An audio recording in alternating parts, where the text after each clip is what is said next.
Olá, meu nome é Paulo Cogos, estou gravando esse vídeo para gravar sobre o tema libertins e liberalecos, que são dois cânceres que afetam o movimento pela liberdade. Eles trabalham para o inimigo, eles trabalham para os progressistas. E é sobre isso que eu quero falar nesse vídeo. Enquanto eles não chegam, vou ver se eu canto alguma musiquinha aqui. Vamos ver uma música, um sertanejão dos bons.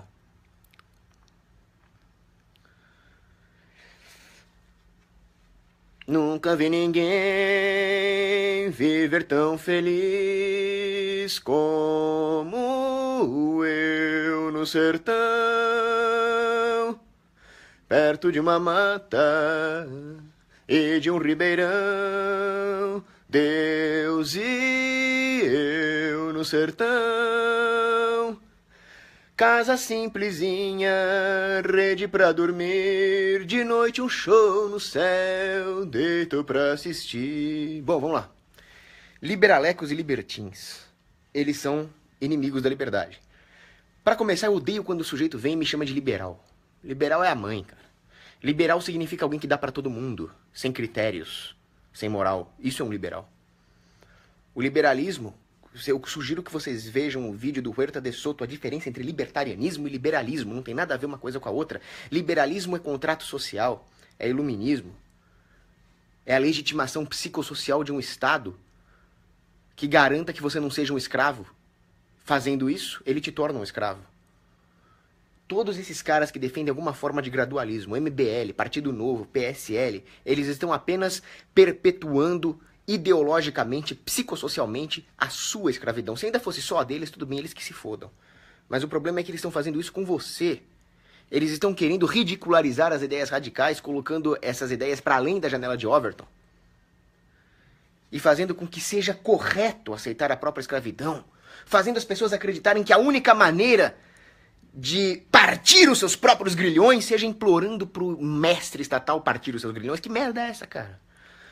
O poeta Ezra Pound dizia: a definição de escravo é aquele que fica esperando alguém para libertá-lo. Essa é a definição que Ezra Pound deu para escravo, o grande poeta.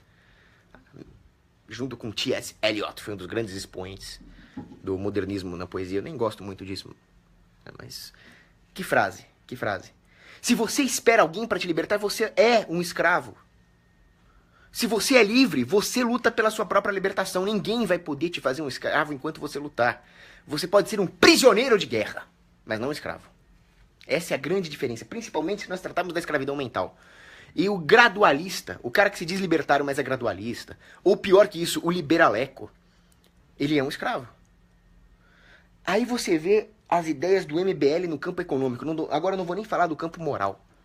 Vejam como eles alimentam o Estado. Os caras foram lá no INSPER, aqueles caras lá, Kim Kataguiri, Renan, os liberaleco típico ali, falar sobre reforma da Previdência, que foi o tema da minha live de ontem. Aí o que o MBL, esse movimento cancerígeno, tóxico, criminoso, conseguiu? Eles querem aliviar o rombo da Previdência. Então vamos fazer uma reforma para aliviar os rombos do governo. Vocês estão querendo aliviar o do povo ou o do governo? Estou me referindo a cu. Vocês estão querendo aliviar o do governo, porra! O governo tá fudido, não consegue pagar a Previdência. Fodam-se eles. Eu quero que o meu inimigo tenha os balancetes não fechando mesmo. Eu quero que o meu inimigo seja insolvente. Isso é bom.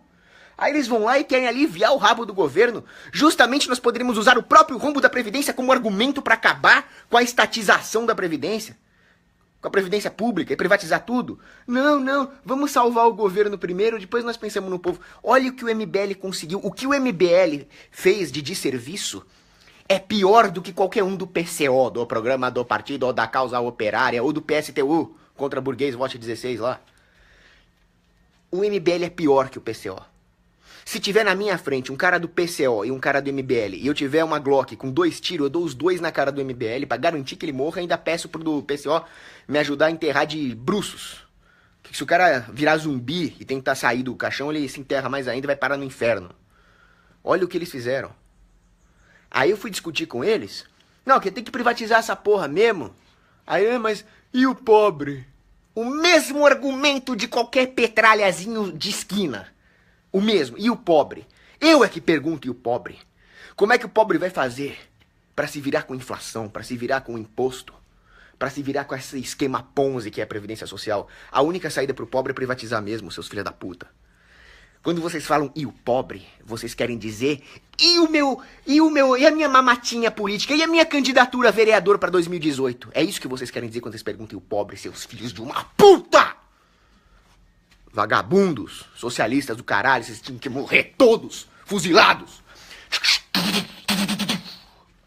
É isso que o MBL merecia. Lixos. Aí você vê o Partido Novo. Olha o nome do partido. Olha que nome mais construtivista soviético. Partido Novo.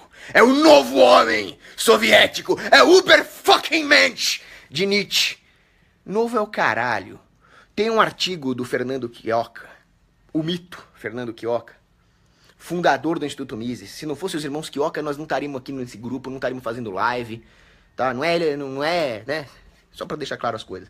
Ele escreve o velho Partido Novo. O velho Partido Novo é mais do mesmo, é voucher, é políticas públicas, é a democracia, é um governo mais transparente, mais eficiente, é o Brasil unido. Quer dizer, separatismo. Acabar com essa merda que é a democracia. Privatizar a porra toda, isso ninguém fala. Então é a mesma porra. Aí você vê lá os caras do Partido Novo fazendo coligação com o petista. Com o PT! Com o PT! Como dizia o Enéas. É a mesma merda, acorda pra vida! Acorda, ó! Acorda! O que você espera de um partido financiado pelo Amoedo, o Mao Tse Tung Tupiniquim, um lacaio do pântano do Itaú, banco controlado pelo clã Setúbal, diretamente ligado aos Illuminatis maçons americanos, diretamente ligado à Comissão Trilateral e ao Clube de Roma, que querem colocar o povo brasileiro como escravo da maçonaria anglo-americana. É isso que eles querem, esse é o projeto deles. Mesmo lixo de sempre. Podem esperar coligações do Novo com o PSDB, podem esperar com o PT, não se surpreendam com isso. Se vocês se surpreenderem, vocês são os otários. Eu nunca vou me decepcionar com o Partido Novo, porque eu já sei que eles são as fezes do mesmo demônio que cagou em Moscou em 1917. Tá? Voucher, meu. Voucher. Vai tomar no cu. Voucher significa assalto à mão armada. Não tem diferença. Meu, imagina eu chegar pra um cara na rua e falar, maluco, eu quero comprar o novo lançamento do Mises Institute. Só que eu não tenho grana. Aí o cara vai falar, vai trabalhar, meu, vai copinar um lote, vai fazer uma faxina. Não vou, eu defendo a educação pública, gratuita e de qualidade. Aí eu tiro uma arma e falo, passa a grana que eu vou comprar um livro do Mises lá, meu. Ah, o que é isso? Isso é assalto. Não, isso não é assalto, isso é educação pública. Passa a grana, filha da puta. Voucher é exatamente isso, só que é pior. Tem um artigo do Lew Rockwell, que filho da puta do MBL nenhum leu na vida, sequer sabem quem é Lew Rockwell, o mito. Lew Rockwell escreve que o sistema de vouchers é uma maneira ainda mais eficiente do que a própria educação puramente estatal para que o governo controle o setor de educação. Afinal, quem paga a orquestra escolhe o músico, e escolhe a música também. Então o governo dá os vouchers para os alunos estudarem nas escolas. Quais escolas vão receber os benefícios do governo? Aquelas que ensinarem aquilo que o governo quer. Então, se antes o governo tinha as suas escolas estatais e as escolas privadas tinham alguma autonomia apesar do MEC, com o voucher essa autonomia acaba. Entenderam? Não é só uma questão moral. Pra mim, a questão moral é suficiente pra encerrar o assunto. É assalto a uma armada? Tá descartado. Acabou. Se alguém vier te assaltar, você mete bala nele, acabou. Agora, existe essa questão política também. E existe uma questão econômica. Toda a distorção que o sistema de vouchers causaria no sistema educacional. Isso impediria uma autorregulação do sistema em direção ao homeschooling ou em direção a professores no YouTube, como tem na Coreia do Sul. Os professores milionários andando de carrão, cheio de morena dentro do carro ali, porque a educação na Coreia do Sul é relativamente desregulada. O voucher é uma desculpa para o Estado regular de uma maneira inaudita, totalitária, todo o sistema privado, quando antes o governo estava meio que restrito ao sistema puramente estatal. O voucher é a porta de entrada para um totalitarismo da educação. Eu poderia fazer um vídeo só de voucher aqui, que não é o objetivo desse vídeo. Mas é mais uma merda dos liberalecos. E os liberalecos não são os únicos lixos que existem. Existem os libertins. Os libertins são aqueles que têm uma interpretação, uma hermenêutica do PNA tão abjeta, tão desprovida de qualquer lastro moral, que chega a espantar qualquer pessoa que queira virar libertário. Quem espanta libertário não é eu, gordinho, virgão, com a cara feia. Pode me xingar, eu sou autista, Asperger, virgão, louco, dou rede, foda-se, caguei, o que importa é o argumento. O que espanta potenciais libertários É aqueles libertins que vêm falar que tudo bem com pedofilia. É aqueles libertins que vêm falar que tudo bem com colocar veneno no alimento. Compra quem quer. Esses libertins são o câncer. Esses libertins são os anti-apóstolos do libertarianismo. Eu tava, bem de manhãzinho, meu pai tava lendo pra mim um negócio da Friboi e da outra porra de marca lá, Seara lá. Os frigoríficos lá. Eu não leio o jornal, meu pai tava lendo essa porra aí. Os caras estavam adulterando carne. O Friboi, que é uma empresa corporativista ligada diretamente ao PT. Ao PT! Tava adulterando a carne. Colocando carne estragada, veneno. A outra Seara lá, esse frigorífico de merda com atorzinho global fazendo propaganda, mesma porra. Ainda bem que o salsichão que eu como é do frigorífico Hans, que é um frigorífico familiar de imigrantes alemães que existe desde 1900 e preto e branco lá. Os caras envenenam a carne. Você acha que dá ok? Você acha que, compra quem quer? Aí o mercado se ajusta, aí as pessoas vão boicotar a Friboi e vão comprar de outro frigorífico depois que morre 500 pessoas de intoxicação alimentar? Não, isso não é ok. Isso é agressão física. Isso é terrorismo biológico. Esses caras da Friboi, da Seara, tinham que ser empalados vivos com formiga tucandeira na cara e queimados. E quem reclamar tinha que tomar bala também. Aí vem o libertinho e fala que tá ok com isso. Pedófilo, meu. O cara vem falar que tudo bem fazer sexo com criancinha, como se a criancinha pudesse ter noção do que tá acontecendo, como se a criancinha pudesse ter responsabilidade psicojurídica por esse ato, como se ela pudesse divisar as consequências desse ato. Uma criança, os seus filhos da puta, seus maconheiros. Pedófilo tem que queimar também. Mata. Eu até iria mais longe. Não precisa nem o cara molestar a criança. Pra mim, só de o cara ser pedófilo, mata logo, é praga, dedetiza essa merda, viola o PNA mesmo, tá bom. Vocês podem discordar de mim nessa. Eu odeio essa raça mesmo. Eu sou católico, eu quero acabar com essa baixaria, essa pouca vergonha. Agora, o cara achando que é normal o sujeito molestar a criancinha desde que a criancinha consinta? Vá a merda! Seus lixos! Pedofilia, cara. Não é possível. Aí outra discussão que teve é arma pra bandido. Que teve um sujeito aí que fabricava armas no fundo de quintal e vendia pra bandido, pra assassino, pra traficante de droga, mas não é traficante honesto não, é traficante barra pesada mesmo, aqueles que mata. E o cara vendia. Aí ele foi preso, muito bem preso. É óbvio que eu sou a favor do contrabando de armas, eu sou libertário, eu sou a favor de vender arma por aí, pros civis se armarem e resistirem ao governo. Agora o cara vendia arma pra bandido, caralho. Da mesma forma que esse cara tem que ser punido, o Obama tem que ser punido por vender arma pro ISIS e pra Irmandade Muçulmana e pra Brigada Al-Nusra. Ué, o que mudou? Da mesma forma, os banqueiros lá do Tratado Young que venderam armas pro Hitler se rearmar tem que ser punidos também. Eles rearmaram o Hitler, caralho. Os caras que venderam arma pro Stalin tem que ser punidos. O Carlos Menem, presidente da Argentina, que traficava arma pra terroristas comunistas lá no leste europeu, tem que ser punido também. Porque se você vende arma pra bandido, você é de facto parte da sua linha de suprimentos. Você é parte de todo o processo de operação dos terroristas, dos bandidos, dos criminosos, dos estados. Ué, linha de suprimento logístico. Um militar de logística é tão parte do exército quanto um comando das forças especiais que está lá na frente.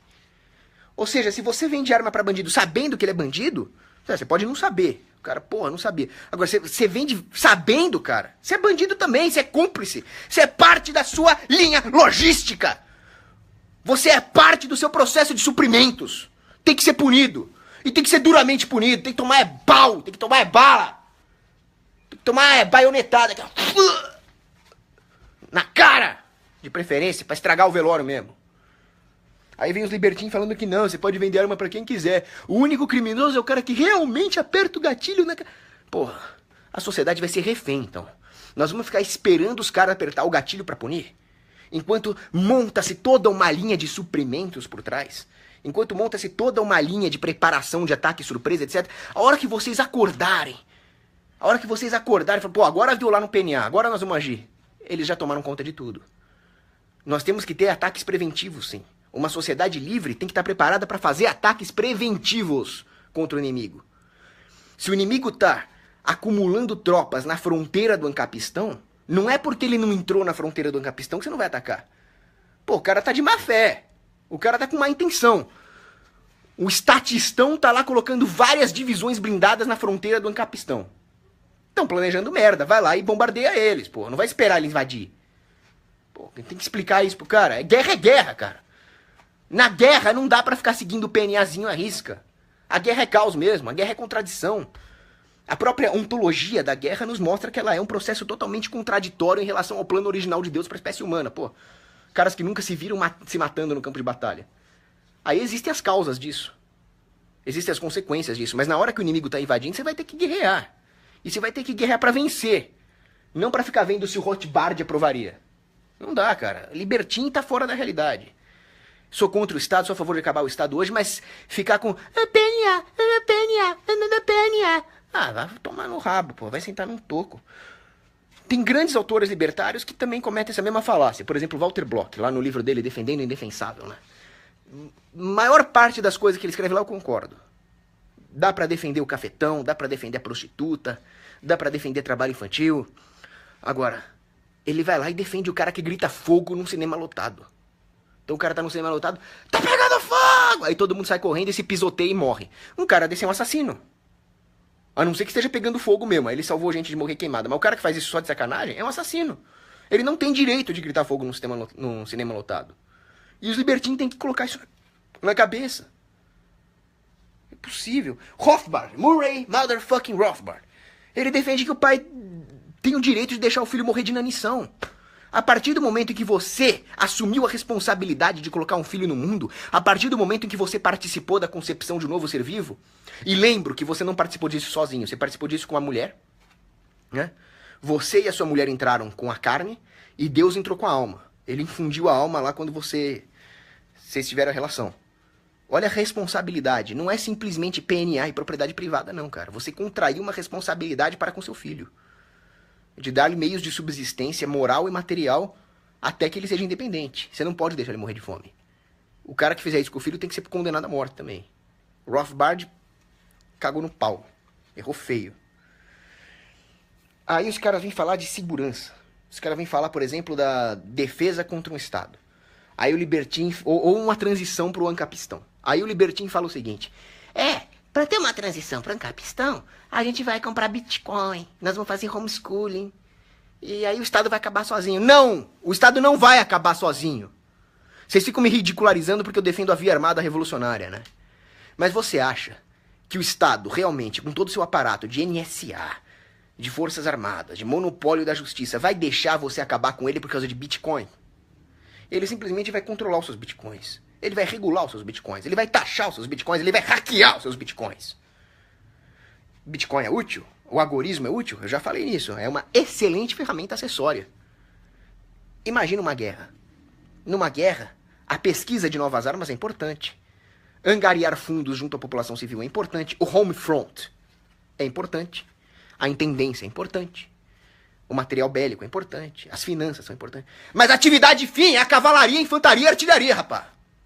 Mesma coisa, na guerra contra o Estado, homeschooling, Bitcoin, agorismo, escrever texto para o Instituto Rothbard é importante. Atividade fim é bala no Estado.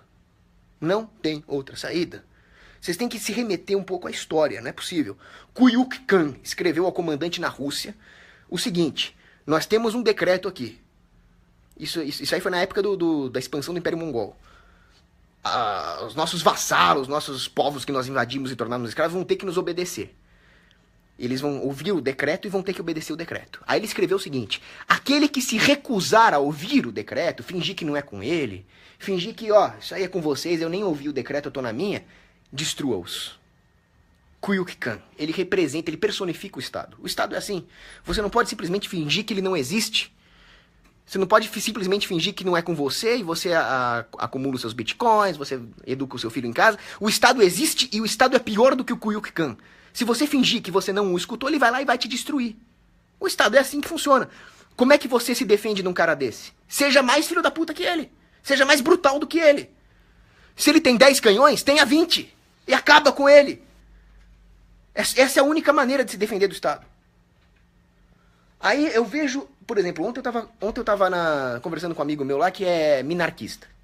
Ele nem sabe do Rothbard, é um cara que tá no bom caminho, né, por assim dizer, so to speak. Aí eu tava falando com ele, bom, mas tem que privatizar a justiça e a defesa também, são os dois setores mais importantes, você vai ver, daqui a 6 meses você vai virar ANCAP e tal. Tava aquela conversa com ele, e ele falou o seguinte, pois é, eu já ouvi um amigo meu falar de privatização da justiça, mas eu achei o que ele falou um absurdo. Aí eu falei, o que ele falou? Ele falou uma ideia lá de que não interessa se o mendigo não tem dinheiro para contratar um advogado. O mendigo poderia vender o seu direito de processar alguém e aí a grande empresa processa para ele. E eu achei isso muito louco, eu achei que isso é elitismo, eu achei que isso não garante os direitos do mendigo. Aí eu falei pra ele, pô, você tem razão, cara. Esse exemplo é podre. Eu não me lembro de quem que é esse exemplo, eu acho que é do David Friedman, que é outro lixo humano. É um utilitarista matemático pagando de ANCAP. Mas esse exemplo é péssimo. Se o mendigo sofre um sinistro, sofre uma agressão, e ele tem direito a uma indenização de valor X, ele tem direito a uma indenização de valor X. Se ele vende esse direito, essa ideia ridícula, ele simplesmente está contratando um advogado a preço de ouro que vai ficar com 90% da indenização que era cabida ao mendigo e não à empresa de justiça. Então isso não resolve o problema de justiça. Eu sou a favor de privatizar a justiça por outros motivos. Pelo seguinte, o mendigo poderia sim entrar com processo, haveria contratos locais que garantiriam um nível de subsistência da justiça, mas a demanda dos cidadãos, principalmente se for uma demanda genuína de cidadãos que tenham soberania individual, é por um sistema de justiça moral, que não dependa do poder aquisitivo das partes. Assim, por contrato, o mendigo teria que ser defendido. Haveria inclusive seguros de justiça. As pessoas mais passíveis de processo, que são os grandes empresários inovadores, as empresas de defesa e justiça que vivem se metendo em problema, provavelmente pagariam esse sistema. O mendigo teria que ser indenizado. Se por acaso o tribunal não desse a justa indenização para esse mendigo, o que aconteceria? Ele seria processado por outro tribunal. Porque um outro tribunal, também pago pela sociedade, voluntariamente, teria aí uma oportunidade de lucro gigantesca. Eu não tô falando de caridade não, cara. Não tô sendo poliana. Porra, se um tribunal foi injusto, e se as pessoas depreendendo uma moral objetiva, já que não existe lei positivada, percebem isso, há uma oportunidade de lucro para processar um tribunal que não foi justo com o mendigo. Aí tudo bem, o mendigo até não ganharia o dinheiro dele, mas o tribunal que foi injusto com o mendigo perderia o dinheiro dele. Porque o processo seria justo, e uma empresa processando a outra, aí tem poder. Aí sim o tribunal começaria a sair do mercado. Agora, quais são os pré-requisitos para isso? É condição sine qua non que haja direito de secessão individual, para que as pessoas possam escolher voluntariamente os contratos jurídicos aos quais elas estão submetidos. Assim, seria possível que esse sistema jurídico privado refletisse a verdadeira demanda natural do homem por um sistema de justiça lastreado pela moral. É por isso que o sistema privado funcionaria. Não é porque o mendigo vai vender o direito dele. O fato é que, de um modo ou de outro, o mendigo tem que receber a sua justa indenização. Aí você fala pro sujeito que o mendigo não vai receber porra nenhuma, ele vai vender por 2 cachaças o direito de processar alguém, é claro que você vai espantar esse minarquista. Você vai espantar o cara. Não é à toa. É simples assim. Então, tem que tomar cuidado. Os libertins, os liberalecos estão afastando as pessoas. E outra, não é porque você vai impor um sistema moral que o sistema vai ser menos anarcocapitalista ou mais tendendo ao estatismo. Pega, por exemplo, a Irlanda na época dos celtas, ali, século VI, VII, VIII. Né? Irlanda no tempo dos celtas. Tinha umas puta briga, cara. Tinha rei brigando com outro rei, brigando com outro duque. É claro que eles tentavam se aproximar de um sistema jurídico previsível, de acordo lá com a moral pagã deles. Mas você sabe quando o sistema se tornou estável? O sistema se tornou estável de verdade, segundo a historiadora Kathleen Hughes, quando entrou o cristianismo. São Columbano chegou lá e falou, olha, eu tenho um sistema de lei para vocês. Aí um abade que estava brigando com o rei, chegaram num acordo e falaram, tudo bem, vamos nos submeter à lei de São Columbano. Isso foi lá para o século VII. Aí esse sistema que veio de cima, um sistema até mais centralizador do que os pequenos reizinhos lá, que era o sistema cristão de São Columbano. Ao se impor, ele não destruiu os costumes locais. Ele não destruiu o espírito irlandês nativo que havia lá. Pelo contrário, ele reforçou. As potenciais brigas entre elites naturais e artificiais, que eram os reis e os duques, pararam, porque ambos se submeteram a uma lei mais próxima de um lastro moral, que era a lei de São Columbano. Com isso, o povo irlandês ficou mais seguro. Começaram a viver um regime institucional jurídico mais previsível e justo, que era a lei cristã.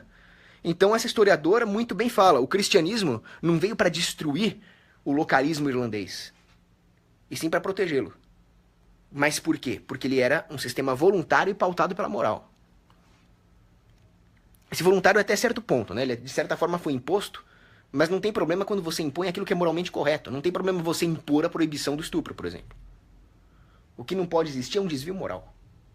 E é aí que os libertins e os liberalecos falham. Eles se desviam da moral por causa de uma positivação do PNA, so to speak. Isso é grave. E para terminar esse vídeo, daqui a pouco eu vou responder rapidamente as perguntas que eu preciso sair. Aliás, alguém pode colocar nos comentários que oração aí, porque meio-dia é hora do Ângelus. Tem que rezar o Ângelus. Tem um problema dos libertins defenderem a felicidade utilitária. Não, porque tem que ter um sistema que o máximo de número de pessoas seja o mais feliz possível. Feliz como? Uma felicidade passageira? Uma felicidade temporal? Uma felicidade desordenada ou até imoral? Não. Maior número de pessoas, por quê? Eu prefiro que uma moça inocente seja feliz do que 10 estupradores. 12:04, ó, eu vou sair porque tá na hora do Ângelus, não quero me atrasar com o Ângelus aqui. A não ser que nós possamos rezar juntos aqui, vocês concordam? Podemos rezar o Ângelus juntos. Mas para terminar, Murray Rothbard dizia o seguinte, aí agora o Rothbard acerta, porque como economista ele era bom. Quando você tem essa ideia da felicidade, igual o Butão tem lá, em vez de PIB eles têm o índice de felicidade bruta lá, isso é uma babacagem. Isso é uma porta de entrada para o socialismo que vem de falsas felicidades.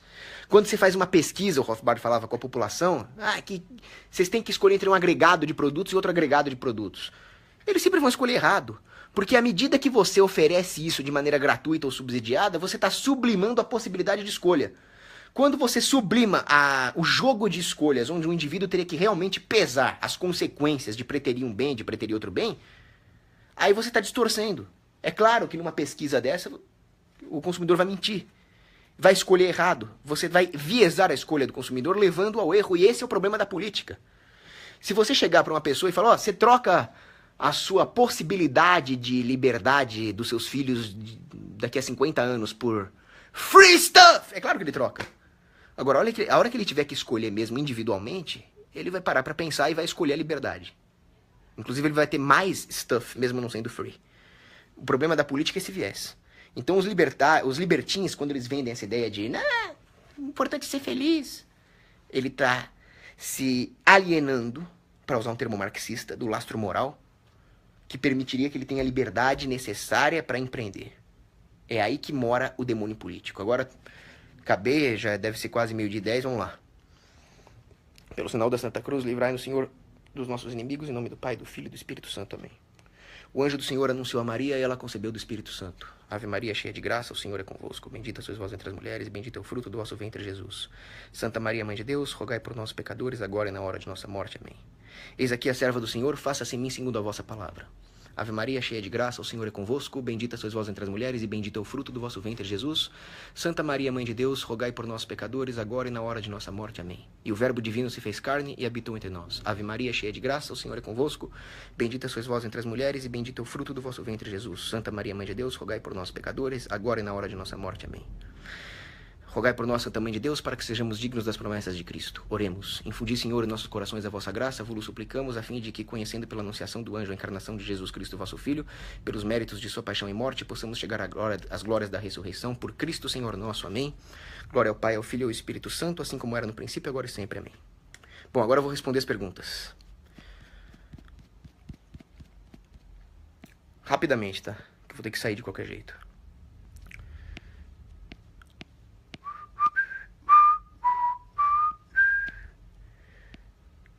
Ajeita a gola. Agora que você me avisa.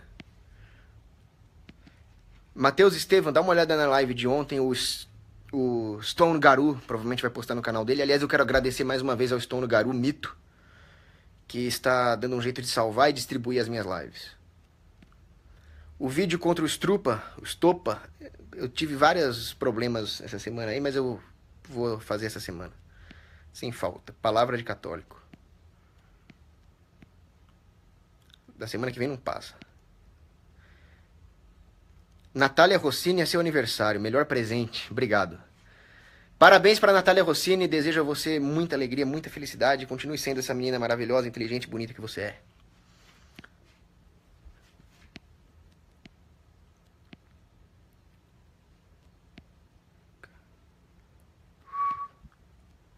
É, Paloma, beijo pra você. O problema é a Anatel mesmo. Se não fosse a Anatel, nossa vida seria muito mais interessante. O João Fontaine pergunta como é que seriam os direitos trabalhistas numa sociedade livre. Bom, é simples. O trabalhador tem um direito natural, dado por Deus, de não ser fraudado pelo patrão. De não fazer trabalhos insalubres sem a sua vontade. É claro que ele pode fazer trabalhos insalubres se ele escolher isso. Do contrário, não existiriam mineradores, não existiriam soldados, não existiriam policiais, não existiriam eletricistas. Mas isso tem que estar claro, ele tem que estar ciente dos riscos, e assim ele pode escolher quais compensações ele quer para compensar esse risco. Então, o grande direito do trabalhador é não ser fraudado. Numa sociedade anarcocapitalista, se ele sentisse que ele foi fraudado, ele poderia entrar com processo contra o patrão. Sindicatos, eu não sou contra sindicatos, por incrível que pareça. Os sindicatos aumentam o poder de barganha dos trabalhadores sobre os patrões, na medida em que ele coordena os interesses dos trabalhadores de uma forma coletiva. Qual o problema do sindicato? Quando eles são coercitivos, quando eles querem fraudar o patrão, quando eles querem sacanear o patrão, quando eles exigem imposto sindical, quando eles querem matar o fura-greves. Esse é o problema dos sindicatos. Então o problema não é sindicato, é sindicalismo. Do contrário, ele seria uma maneira espontânea, natural, dos trabalhadores se organizarem para, por exemplo, processar um patrão que realmente os tenha fraudado.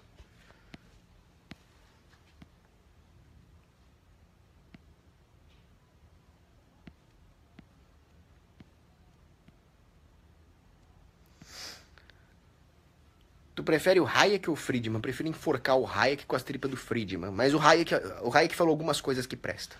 Tem algumas coisas na teoria do Hayek, conhecimento disperso e assim por diante, que é útil. O Friedman não tem nada de útil. Ele tem uma ou outra frasezinha bonitinha que qualquer fazedor de memes poderia fazer melhor. Salve para os libertários de José Rio. Gabriel Mohammed Pesbia Panhim.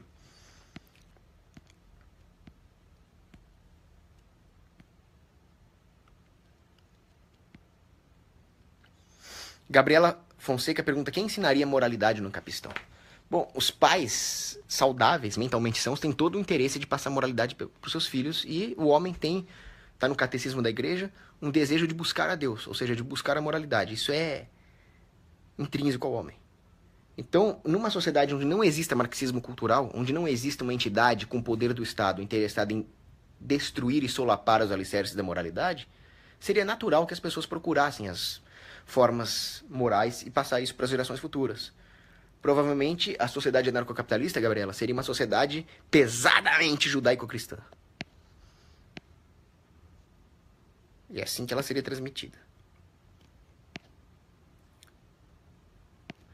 Deixa eu ir terminando aí que eu tenho que ir embora.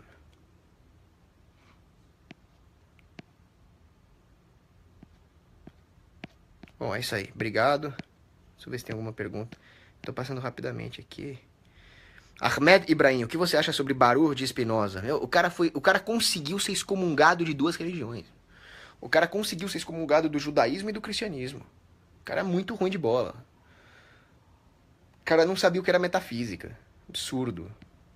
Não dá. É um dos caras responsáveis pela degringolada da humanidade. São Tomás de Aquino era mítico.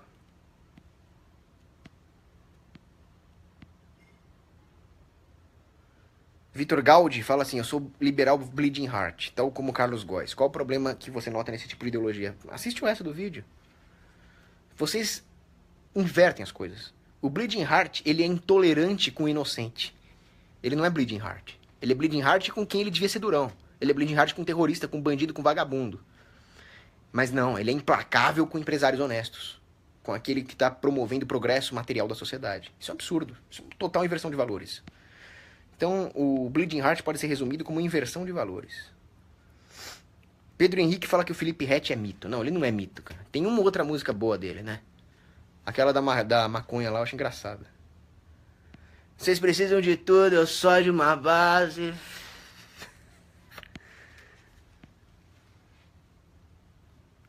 Ângelo Antunes, o problema da informação assimétrica não é senão uma oportunidade de lucro. A informação assimétrica sempre vai existir. Se existe uma instituição coercitiva monopolista para combater a informação assimétrica, ela vai ser um sumidouro de informação. Ela vai ser uma detentora de informação assimétrica com esteroides. A única maneira de combater a informação assimétrica é com o livre mercado, porque combatê-la se tornaria oportunidade de lucro para aqueles que quisessem lucrar em cima disso. Aquele que promover uma difusão da informação vai lucrar. É assim que funciona.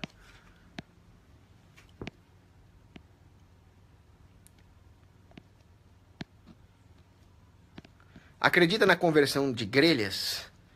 Eu acredito, não por causa dos méritos do grelha, mas pelos méritos de Nosso Senhor Jesus e do Espírito Santo.